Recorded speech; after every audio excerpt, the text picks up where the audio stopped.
હરેક સંતોએ ગાયો છે. શા માટે સદગુરુનો મહિમા ગાયો છે? કારણ કે આ સૃષ્ટિની ઉપર આપણને માતા પિતાએ તો જન્મ આપ્યો, આપણું પાલન પોષણ કર્યું, પણ જે સદગુરુ જે આપણને મળ્યા, એ જે સદગુરુ મળ્યા છે, એ આપણને ખરેખર આ જન્મ મરણના ચક્કરમાંથી આપણને નિવૃત્ત કર્યા. એટલે આપણે સદગુરુનો મહિમા ખૂબ ગાયો છે અને સંતો ગાતા આવ્યા છે અને હજી ગાશે પણ. કારણ કે આ જગતની અંદર જો 184 ફેરામાંથી જો કોઈ છોડાવે એવું હોય તો એ સદગુરુ મહારાજ છે. તો ખરેખર આપણે જો સદગુરુ મહારાજને ચરણે ગયા હોય ને જે આપણને સદગુરુ મહારાજે આપણને જે શાન બતાવી છે કે ભાઈ આ જગતની અંદર તું આવ્યો, આ જગતની અંદર તું બધાને ઓળખે છે, કે કાકાને ઓળખે, મામાને ઓળખે, માસીને ઓળખે, ભાઈ ભત્રીજાને ઓળખે, સગા વાલાને ઓળખે, પણ સદગુરુ મહારાજે આપણને એક જ પ્રશ્ન કર્યો કે ભાઈ તું બધાને ઓળખે છે પણ તું તને ઓળખે છે? આજે આપણને એવો જ્યારે પ્રશ્ન કર્યો ત્યારે ખરેખર આપણી બોલતી પણ બંધ થઈ ગઈ. ત્યારે આપણે ઉન્મૂન દશામાં આવી ગયા કે આપણને આપણી ભાન નથી કે હું બધાને ઓળખું છું પણ ખરેખર હું કોણ હોઈશ એ મને ખબર નથી. એ આપણને સદગુરુ મહારાજે આપણને શાન કરી કે ભાઈ તું આ જે બોલી રહ્યો છે, તારી અંદર જે આ જોવાઈ રહ્યું છે, જેનાથી સંભળાય છે, જેનાથી આ શરીરની સહસ્ત્ર ક્રિયા થાય છે, આ જે ક્રિયા કરવા વાળો જે તારા ઘટ ભીતરની અંદર રહેલો જે ચેતન તત્વ છે, એ જે ચેતન છે એ તારું સ્વરૂપ છે. અને એને સંતોએ એને કોઈ ચેતન કીધો છે, કોઈ એને નામ કીધું છે, કોઈ એને પોતાનું સ્વરૂપ કીધું છે, કોઈ એને સદગુરુનું સ્વરૂપ કીધું છે, કોઈ એને આત્મા કીધો છે, કોઈ એને પરમાત્મા કીધો છે, ને એને જ આપણે ઈશ્વર કહીએ છીએ, એને જ આપણે પ્રભુ કહીએ છીએ. પણ આ હરેક જે આપણે નામ આપીએ છીએ તો એ નામ આપણે ક્યારે અને કઈ રીતે એના નામ આપ્યા છે એની આપણને ખ્યાલ હોવો જોઈએ. કારણ કે આ બધાની કક્ષા છે. કારણ કે જે આપણે પ્રભુ કહીએ છીએ એ આ પ્રભુ આપણા પોતાની જે અંદર રમી રહ્યો છે, પણ બધાની જે આ પર રહેલો જે પરમાત્મા છે એને એટલે પ્રભુ કીધો. કારણ કે હું નામ પૃથ્વી થાય, આ પૃથ્વીથી જે પર છે એને પ્રભુ કીધો છે. તો એને પછી કોઈ એને ઈશ્વર કીધો છે. તો ઈશ્વર શા માટે કહેવાનો એને? કારણ કે ઈશ્વર જે છે, જે આ નિર્ગુણ છે, નિરાકાર છે, નિર્લેપ છે, જેની આપણે સદગુરુ મહારાજે શાન કરી છે, એનાથી આ ઈશ્વરનું સ્વરૂપ એક સ્ટેપ બાય નીચે છે. કારણ કે ઈશ્વર ક્યારે કહેવાનો?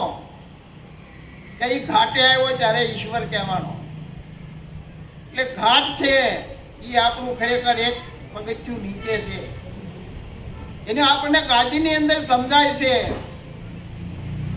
કે જ્યારે સદગુરુ મહારાજ આપણને બોધ આપે છે ત્યારે જે મૂળ સ્થાન ઉપર જે એનું પોતાનું આસન જે હોય ત્યાં આસને બેસતા નથી ને આપણને નીચે બેસીને જ્ઞાન આપે છે.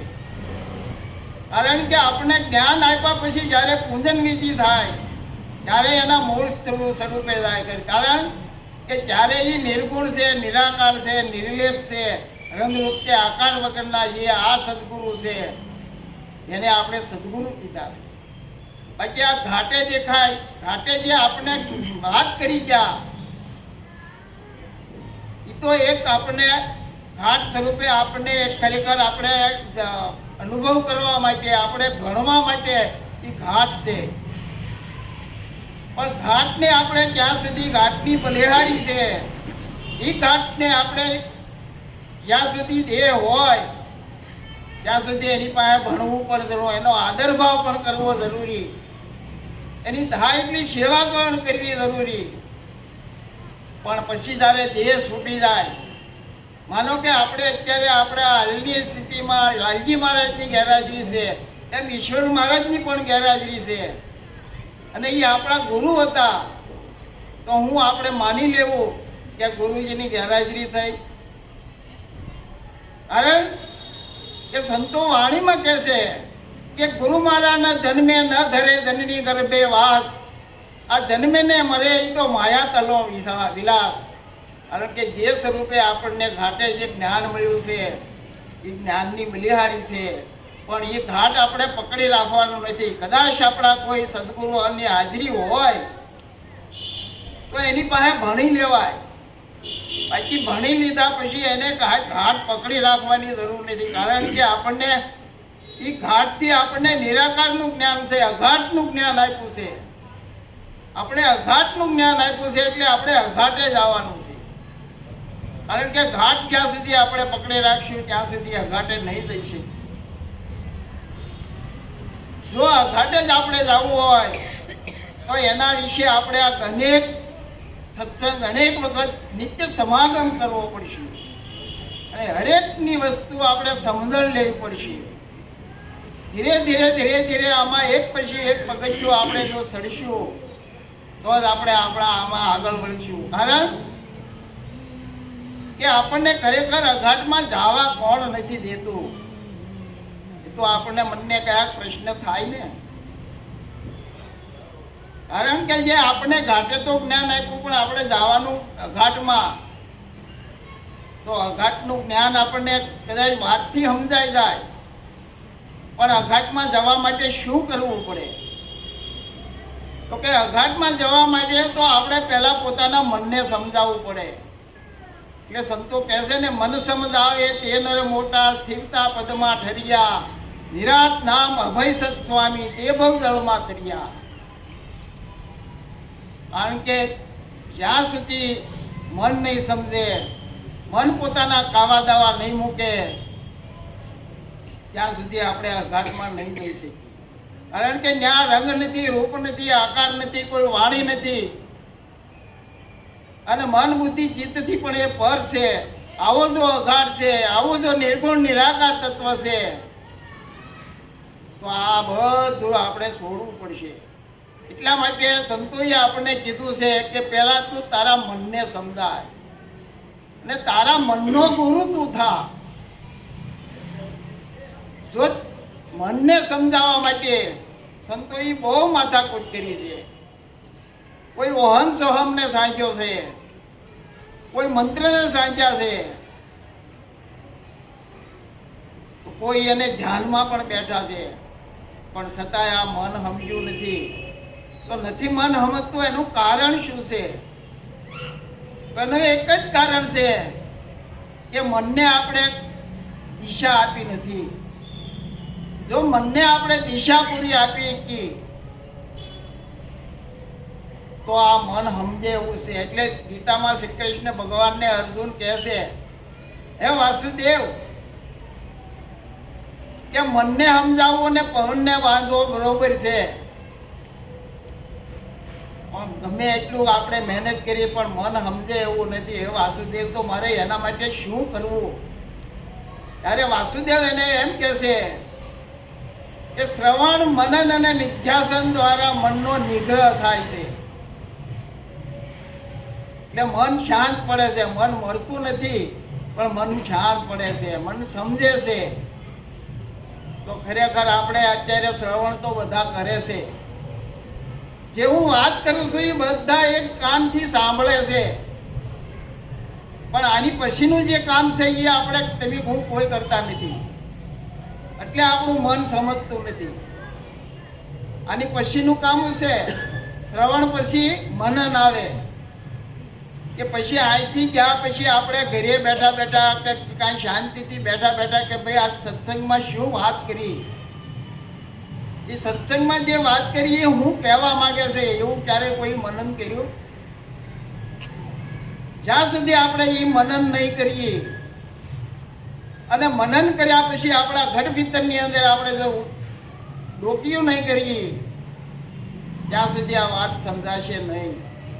એટલે કે છે શ્રવણ મનન પછી નિધ્યાસન, એટલે પછી આપણા જીવનમાં ઉતારવું કે ભાઈ જે કાંઈ વાત કરી આ વાત કહેવા શું માગે છે કે ભાઈ તમને એમ કે આ તમારા ઘટ ભીતરની અંદર પાછું વળવાની જે વાત આવે છે કે જાગીને જો જણાશે તો સાસો સિતાર છે દિલમાં, તારા ઘટ ભીતરની અંદર જે પરમાત્મા રમી રહેલો છે એને તું પાછો વળીને જોઈશ તો તને આ સમજાશે.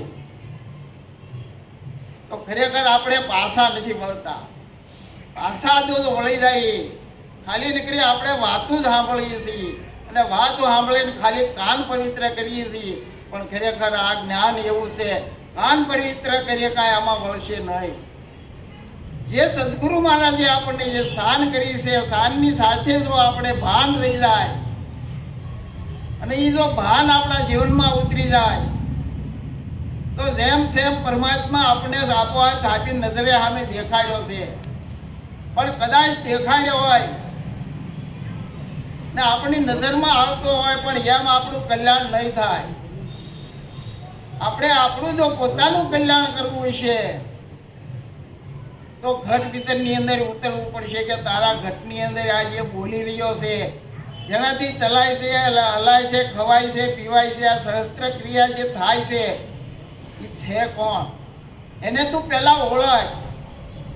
જે અને આપણે ચેતન કહીએ છીએ તો ચેતનને જગાડવો પડશે. જ્યાં સુધી આપણા પોતાની અંદર ચેતન નહીં જાગે ત્યાં સુધી આપણે આ વાત નહીં સમજાય. ચેતન જગાડવો હોય તો શું કરવું પડે? તો આપણે ગાદી યાદ કરવાની કે જે આપણે ગાદીમાં 5 પ્રતિજ્ઞા આપી છે, 6 જે હથિયારો છોડાવ્યા છે એમાં આપણે પરિપક્વ સહિત નહીં. તો સંતોએ તો આપણને એમ કીધું છે કે 5 પ્રતિજ્ઞા ને 6 હથિયાર જો તમે છોડ્યા જ હોય તો તમે પોતે સંત છો. જો આપણે સંત બનાવ્યા હોય અને આપણે એ જો કક્ષા ન કેળવી હોય તો એ ખામી કોનામાં? તો રોજ આપણે આ સત્સંગમાં આવીએ છીએ, જે સાંભળીએ છીએ એની માટે શ્રવણ મનન અને નિધ્યાસન કરશો તો જ આપણા ફાયદામાં છે. નકર જે આપણે એ વાત સાંભળી અને હરે હરે કરીએ એમાં કાંઈ આપણું સજીવ નહીં થાય. તો એના માટે આપણે પહેલાં તો એક જ જાણવાનું રહે કે મને આજે સાંભળવા કોણ નથી દેતું, મને આ મારા ચેતનને જગાડવા કોણ નથી દેતું, કે એ આપણી અંદર જે પરમાત્મા જે આપણા ઘટ ભીતરની અંદર રહેલો છે એ પરમાત્માની ઝાંખી કોણ નથી થવા દેતું? કારણ કે એ જે ઝાંખી નથી થવા દેતા ને એ આપણા પોતાની અંદર રહેલા અંતરાયો, એ અંતરાયો આપણને ઝાંખી નથી દેતા. કારણ કે એ અંતરાયો કેવા છે? એ જે આપણે 5 વિષયો કહી ને શબ્દ સ્પર્શ રૂપ રસ ને ગંધ, આ જે 5 વિષયો છે ને તો આપણે શબ્દ દ્વારા બહાર ખેંચાઈ જાય કે ભાઈ કાંઈક સારો શબ્દ સાંભળ્યો એટલે આપણે તરત આપણી સુરતા બહાર રહી જાય. એ આપણને અંદર ઘટ ભીતરમાં રહેવા નથી દેતી. પછી સારું રૂપ જોયું, આંખનું કામ છે રૂપ જોવાનું, એમાં કોઈ ખોટું નથી. જે તમારી નજર સામે આવે એ બધી વસ્તુ આંખને જોવા લાયક જ છે અને પરમાત્માએ આંખ જોવા માટે જ આપી છે. પણ એ કેવું જોવું એ પોતાના મનને નક્કી કરવાનું છે કે ઈના રૂપને આપણે જોઈએ પણ નૂરને કુરુદૃષ્ટિથી જોઈએ તો એ આપણા મૂર્ખાય. ગુરુ મહારાજે આપણે ત્યાંથી પાછા આવ્યા છે. રસ તો આપણે રસ લેવા જ જો બહાર જોડાઈ જાય કે ફલાણા આંબાની કેરી બહુ સારી છે, હાલો આપણે ત્યાં ફલાણા આંબાની કેરી મંગાવી એ મીડિયા દોડમાં રસ લેવા. પણ રસ ખરેખર કયો લેવાનો છે? જે આ નિરાકાર તત્વ બ્રહ્મ તત્વ જે આપણે સદગુરુ મહારાજે જે સમજાવ્યો છે એ રસ આપણે એનો લેવાનો. કારણ કે આપણને જે મનુષ્ય જન્મ આપ્યો છે પરમાત્માએ, તો શા માટે આવ્યો એનો તો આપણે વિચાર કરવો પડશે ને. ખાવું પીવું ને સોઈ જવું આ તો એક પશુ સમાન છે. એ તો જીવો દરેક જીવ ખાય છે, પીવે છે, મોત આવે મરી જાય છે. ખરેખર મનુષ્ય જન્મ સંતોએ એમ કીધું છે કે ઉત્તમમાં ઉત્તમ જો જે ગણ્યો હોય તો આ મનુષ્ય જન્મ છે. તો શા માટે આપણને ઉત્તમ દેહ કીધો? કારણ કે આ જે બીજા તહખાણીના દેહ છે એનાથી આ જન્મ મરણના ફેરા નથી મળતા, મોક્ષને દ્વારા એમાં નથી પહોંચાતું.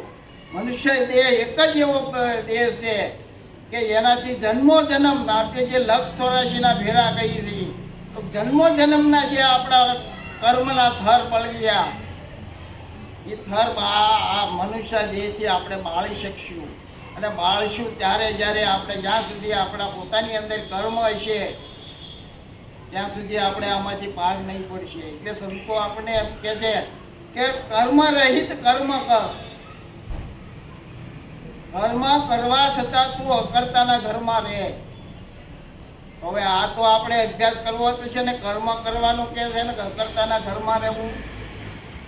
તો સંતોએ આપણે કોઈ કર્મ નહીં કરવાની નથી વાત કરી. હરેક સંસારમાં લઈને આવ્યા એટલે હરેક આપણે કામ કરવાનું છે. કારણ કે આપણે ગ્રહસ્થા ધર્મ લઈને આવ્યા છીએ.